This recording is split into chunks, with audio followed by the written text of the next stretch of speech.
to another episode of Common Sense. Today we will be discussing the top conversations to not have during a first date.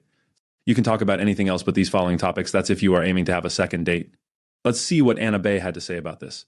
First dates can be both exciting but also may be a little bit nerve-wracking. One of the keys to a successful first date is to have interesting and engaging conversation topics to keep the conversation flowing nicely throughout the time you're spending with each other. But be careful, ladies and gents. Certain topics should be avoided on a first date, as they can be awkward, uncomfortable, or even offensive. So let's be clever in our conversational skills and avoid these topics until you are much more involved with the other person. Exes. Talking about your exes on a first date is a major no-no. Not only can it make your date feel uncomfortable or jealous, but it can also give the impression that you're bitter or not over your previous relationship. Save the ex talk for much later, if it must be brought up at all. Politics. This is just not a good first date topic. Politics can be divisive and controversial, and you don't want to talk about any topics that could become heated or unpleasant. Unless you are 100% sure that your date feels exactly the same way that you do, and with the same degree of intensity, give politics a pass. Religion. Religion is another sensitive topic that should be avoided on a first date.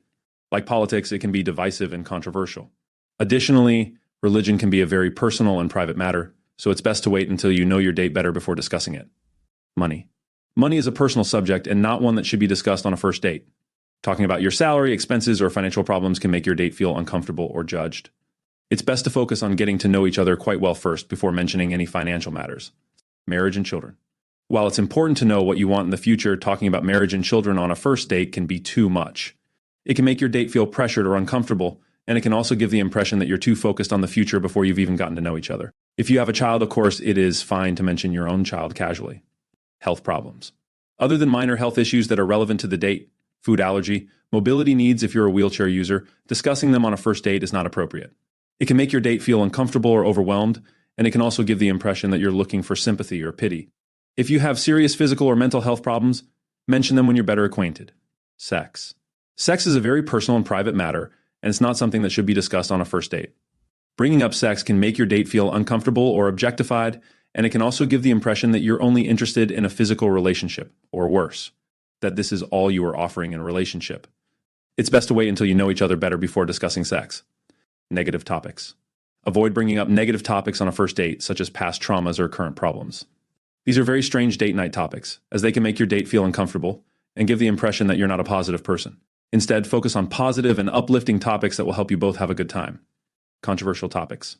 Controversial topics such as abortion, gun control, or LGBTQ rights should be avoided on a first date.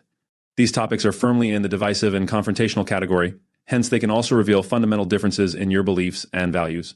If a controversial topic must be touched upon, keep the conversation respectful and non-judgmental. Work. Talking about work on a first date can be boring or intimidating. It's best to focus on getting to know each other as people rather than as LinkedIn profiles. This is not a work event. If you must talk about work, keep the conversation light and non-competitive, focusing on you as a woman on a date and not as an employee or entrepreneur. Well, that's it for today. As always, please like and subscribe if you like the content, and let me know down in the comments if this was accurate information or not. See you in the next one.